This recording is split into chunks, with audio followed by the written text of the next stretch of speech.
예레미야, 오늘 우리에게 주시는 하나님의 말씀은 예레미야 25장 32절부터 38절의 말씀입니다.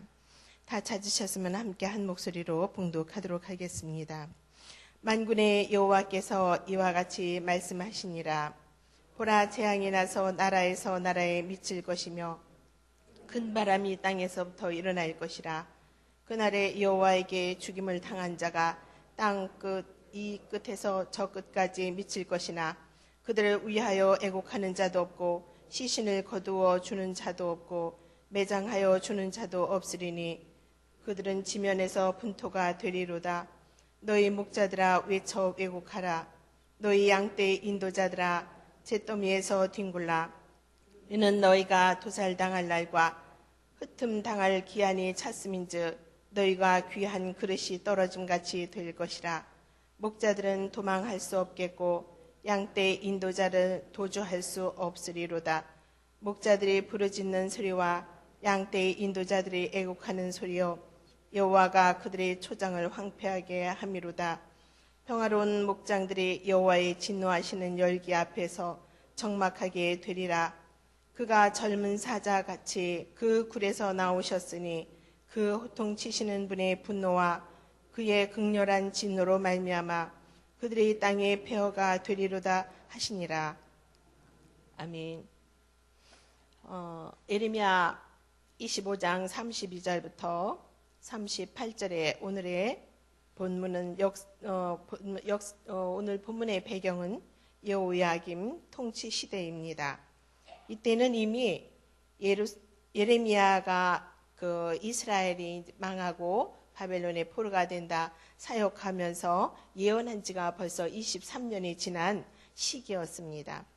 그러나 유다 백성들은 이때까지도 예레미야가 23년이 지난 그 예언을 선포하기 시작해서 23년이 지난 지금까지도 이스라엘이 우상에서 떠나야 되고 회개하고 하나님 앞에 돌아와야 된다라고 그렇게 말씀함에도 여전히 이스라엘에게 변화가 없이 그런 변화된 모습도 비치어지지 않고 결국 예레미야가 모든 그 노력이 수포로 돌아가는 그러한 시기에서 이 말씀이 지어졌습니다.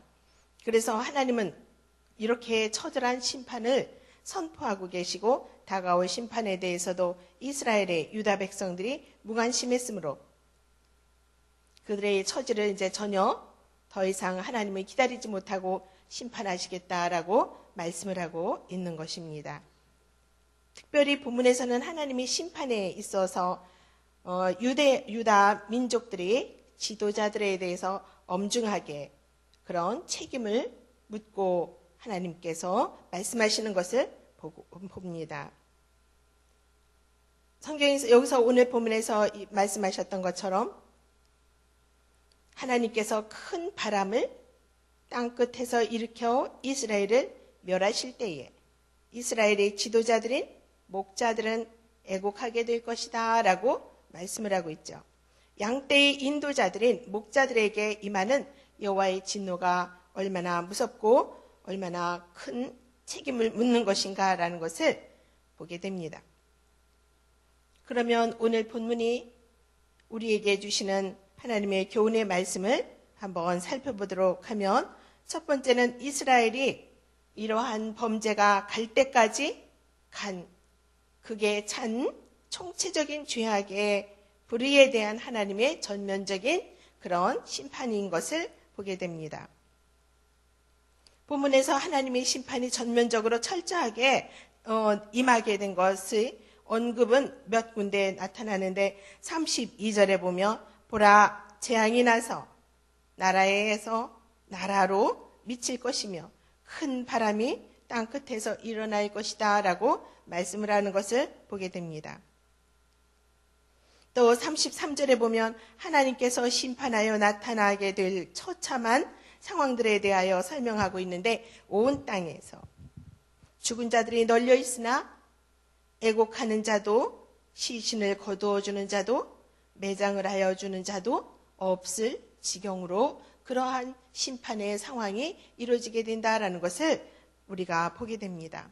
이러한 상황들을 생각할 때 그 모습이 얼마나 처참하고 그 모습이 그러한 상황들이 얼마나 끔찍하고 상황이 처절하다라는 것, 처참한 것인가라는 것을 보게 됩니다.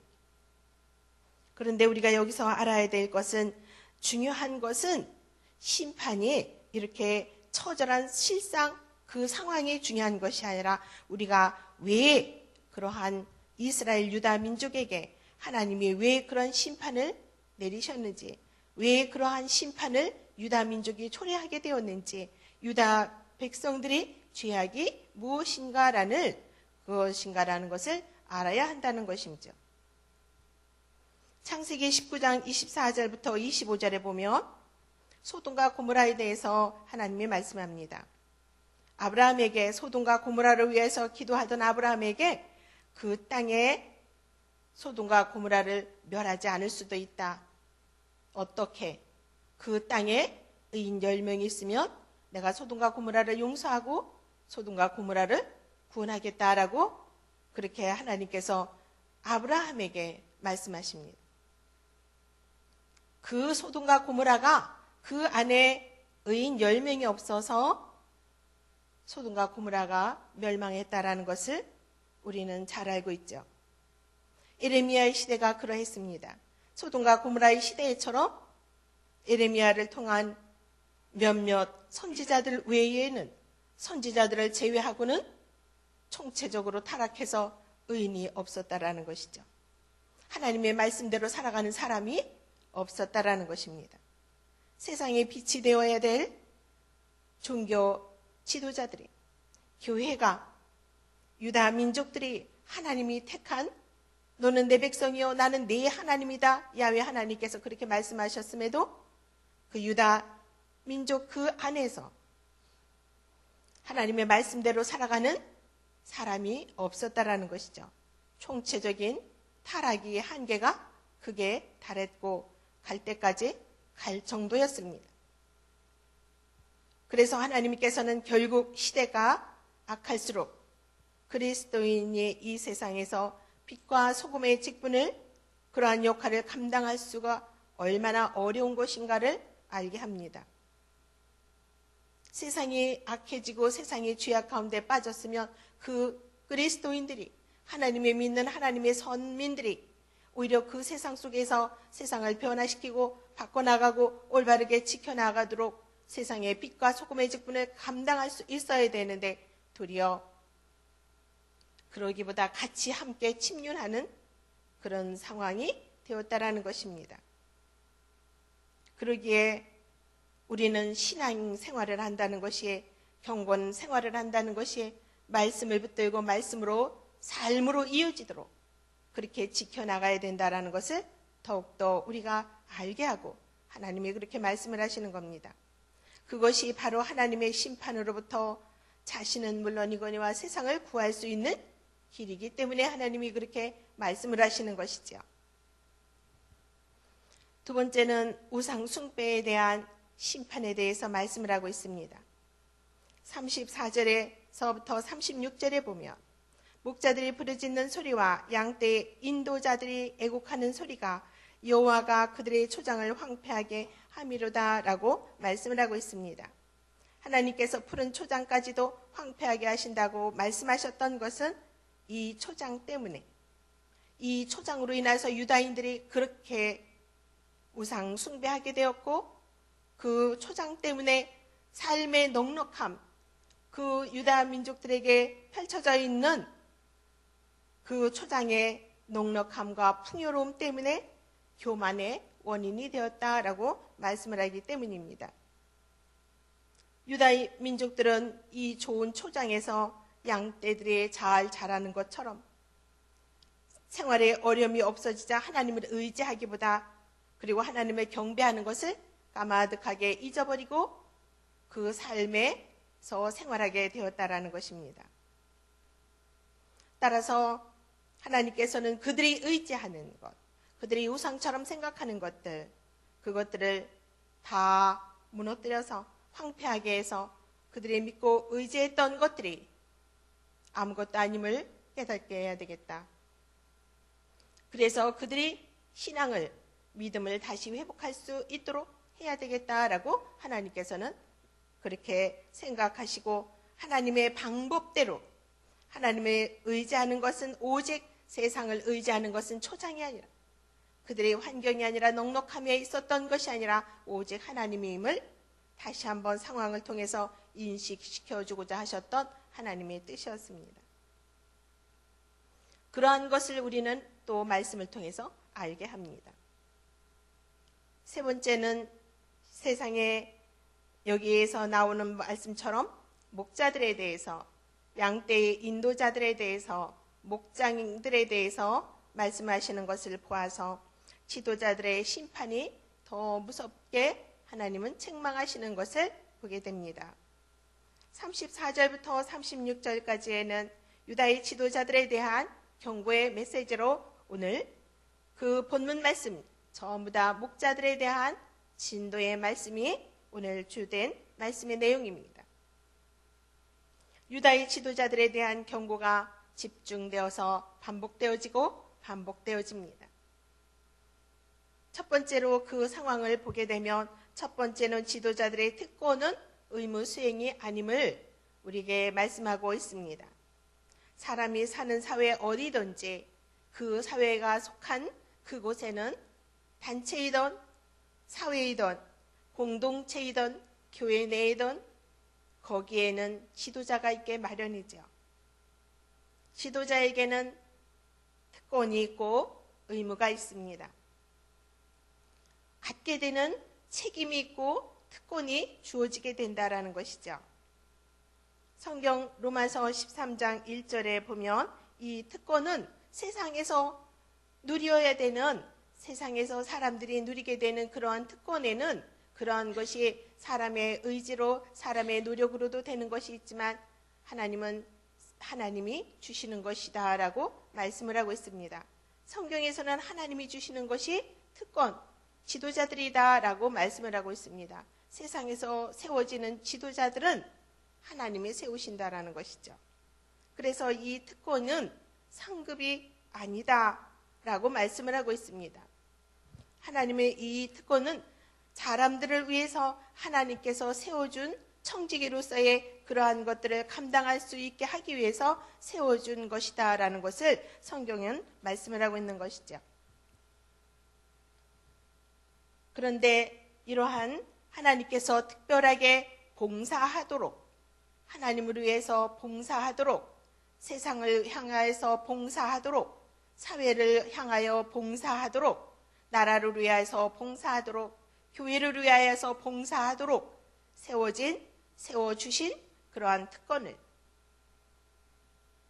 오히려 그 혜택을 받지 못하는 사람을 향하여서 그러한 것을 권세를 그러한 지위를 특권을 베풀어야 됨에도 불구하고 오히려 못 사는 사람들 또 어려운 사람들 또 억울한 사람들을 그렇게 어렵게 하는 그러한 것들로 특권을 남용하는 사람들이 있다라는 것이죠.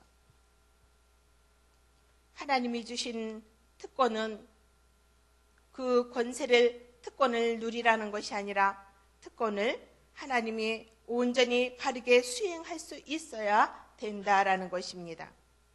그래서 어려운 사람, 억울한 사람도 없이 모두 다 잘 살도록 하기 위해서 하나님이 그 특권을 주신 것이 지도자들이기 때문입니다. 그래서 오늘도 여기서 본문에서는 말씀합니다. 너희 지도자들아 외쳐 애곡하라.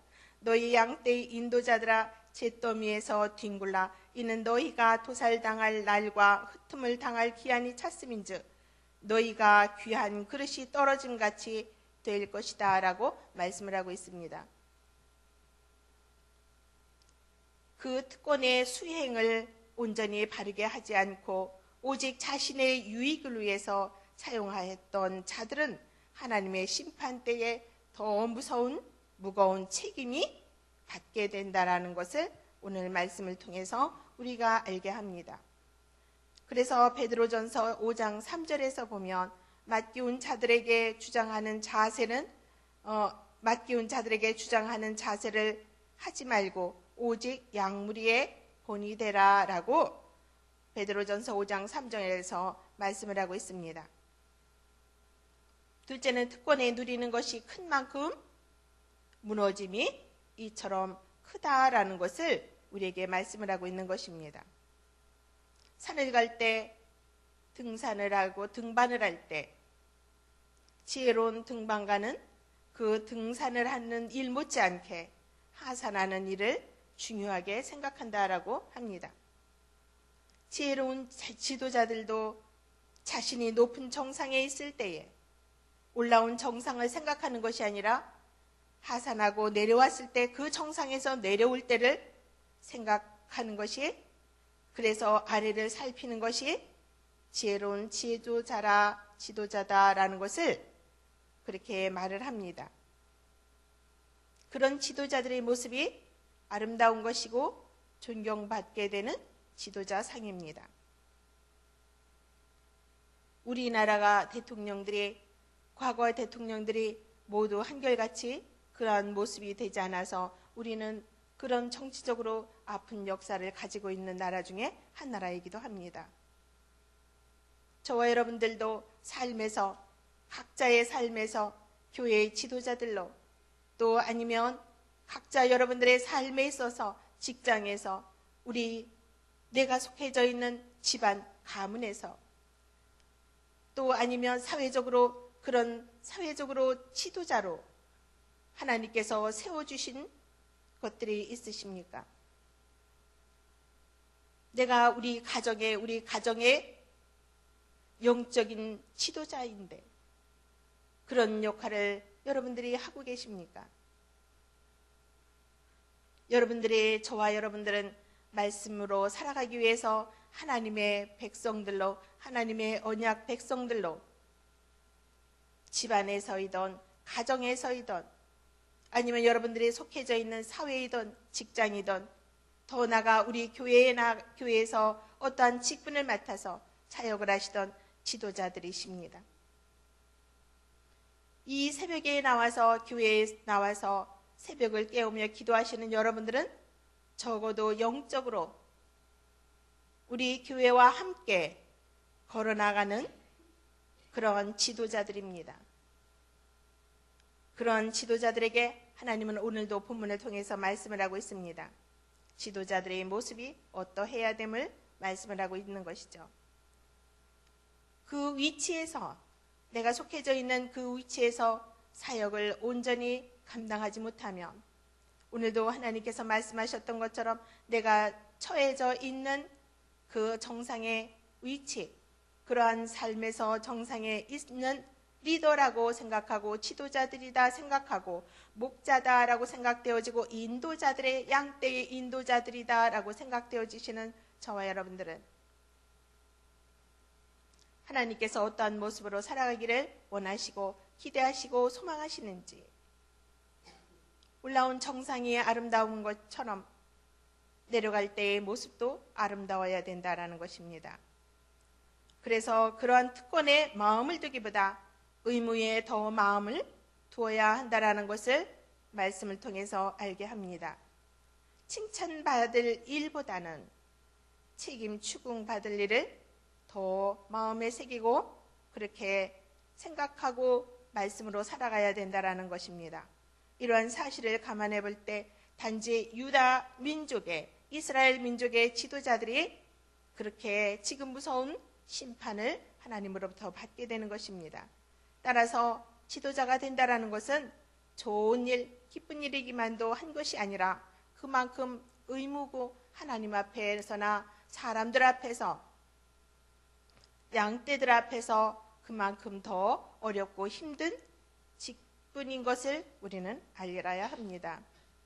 따라서 여러분들은 두렵고 떨림으로 이 자리에 나와서 오늘도 가정을 위해서, 남편을 위해서, 아내를 위해서, 자녀들을 위해서, 내가 속해져 있는 구역 식구들을 위해서, 또 내가 전도하기 위해서 기도하고 있는 사람들을 위해서 기도할 때, 교회를 위해서 기도하고 목회자들을 위해서 기도하고 담임 목사님을 위해서 기도하며, 또한 이제 나라와 민족을 위해서 기도하시는 저와 여러분들, 오늘도 말씀 앞에 저희들 서 있는 것은 온전히 그 말씀대로 하나의 과거에 있었던 그러한 사건에 대해서만 듣는 것이 아니라 지금 나에게 주시는 하나님의 말씀인 것을 알아서 그 말씀이 나의 삶에 이어지도록 하고 내가 그 말씀을 붙들고 그 말씀 속에서 깨닫고 하나님 앞에 바로 서는 것입니다.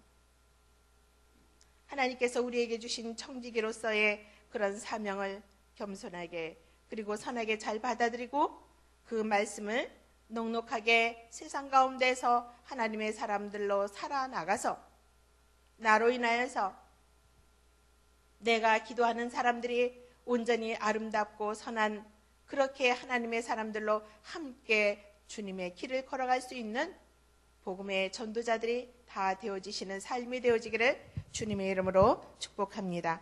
함께 기도하시겠습니다. 사랑의 아버지 하나님, 오늘도 하나님께서 저희들에게 주신 귀한 말씀을 통하여서 하나님의 직분을 맡은 자들에게 더 엄하게 심판의 책임을 물으시며 하나님의 택한 백성들이 얼마나 더 무겁고 어려운 것인가를 알게 하시니 주님 두렵고 떨리는 마음으로 이 시간에도 말씀을 전했습니다. 사랑하는 아버지 하나님, 이 사회의 지도자, 우리 교회의 지도자, 내가 속한 구역의 지도자로 세움받은 또 우리 가정에서 기도하는 사람으로 세워진 지도자로 우리가 오늘 이 시간에 있는데 주님 먼저 우리가 하나님을 찾을 수 있도록 도와주시옵소서. 어떠한 문제와 상황 속에서도 인본주의로 생각하는 것이 아니라 하나님의 말씀대로 살아갈 수 있도록 도와주시기를 원합니다. 주님 무엇보다도 하나님께서 저희들을 목사와 전도사와 장로와 권사, 집사로 또 성도들로 세움을 받게 하여 주시고 우리가 아버지 하나님 그렇게 하나님의 사람으로 살아갈 수 있게 하여 주셨사오니 하나님 앞에서 더 겸손하게 하여 주시고 사람들 앞에서 선을 행하며 복음을 전하며 살 수 있도록 도와주옵소서.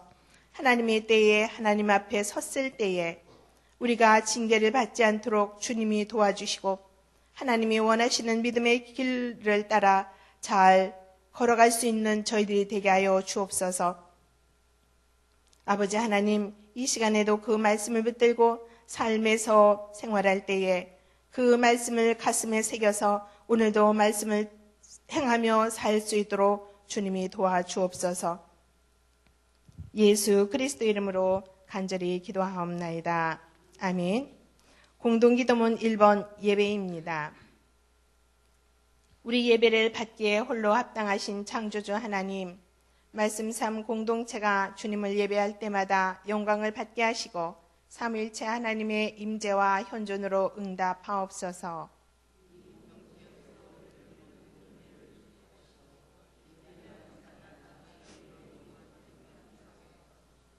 주님이 찾으시는 예배자들이 훈련되어 일어나게 하옵소서. 교회에 함께 모여 우러르는 공예배의 거룩한 감동을 세상에 흩어져 섬기고 나누는 삶의 예배로 살게 하옵소서. 아멘. 주님이 가르쳐 주신 기도하시겠습니다.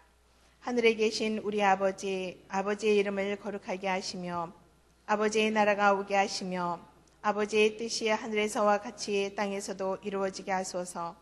오늘 우리에게 일용할 양식을 주시고 우리가 우리에게 잘못한 사람을 용서하여 준 것 같이 우리 죄를 용서하여 주시고 우리를 시험에 빠지지 않게 하시고 악에서 구하소서. 나라와 권능과 영광이 영원히 아버지의 것입니다. 아멘. 몇 가지 기도 제목을 놓고 함께 기도하시겠습니다. 지금 들은 말씀이 내 삶으로 이어지게 하옵소서. 말씀 삶 공동체의 모든 사역들과 사역자들과 목양의 일들을 감당하는 사역자들에게 하나님의 은혜와 축복이 넘치게 하소서. 지영은 담임 목사님, 원로 목사님, 부교역자들, 당회원 장로님들에게 건강과 삶에 충만한 은혜가 있게 하소서. 성락교회의 사역의 지평이 넓어지게 하시고 우연의 사역, 교구 사역, 말씀 삶 사역을 축복하소서. 금요 심야 기도회가 오늘 있는 날입니다. 금요 심야 기도회를 통해서 성령의 충만함과 세밀한 하나님의 음성을 듣는 시간 되게 하소서. 우리가 기도하고 있는 전도 대상자들을 주님이 축복하시어서 구원과 영접의 은혜가 있게 하소서. 그리고 한국교회 지도자들과 교회와 성도님들에게 회개의 영을 주사 새롭게 하소서. 이렇게 이러한 기도 제목을 가지고 기도하시고 여러분들이 각자 나오신 기도 제목을 아뢰신 후에 돌아가시도록 하겠습니다. 다 함께 주여 한번 부르고 기도합니다. 주여. 사랑의 아버지 하나님, 오늘도 주님께서 예레미야에서 말씀하셨던 것처럼 죄악이 만연한 가운데 온 세상과 인류를 위하여서 구원하여 주시기 위해서 이 땅에 오시고 이 땅에 예수 그리스도를 보내시고 이 땅을 구원하여 주신 아버지 하나님, 오늘도 저희들을 위해서 십자가에서 죽기까지 예수님은 우리를 사랑하시고 구원해 주신 것 감사드립니다.